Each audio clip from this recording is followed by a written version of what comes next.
At first, the marulas are very tasty and hard to get at. You have to be either agile or strong to get your share.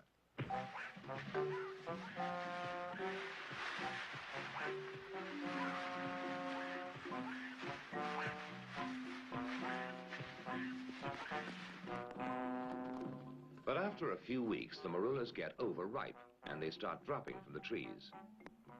Then all the animals wade in and gorge themselves on the rotting fruit.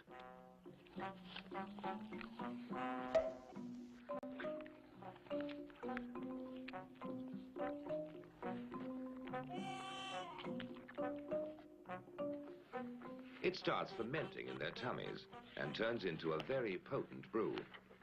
So on the way home, things start happening to them.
When night falls, there's peace again.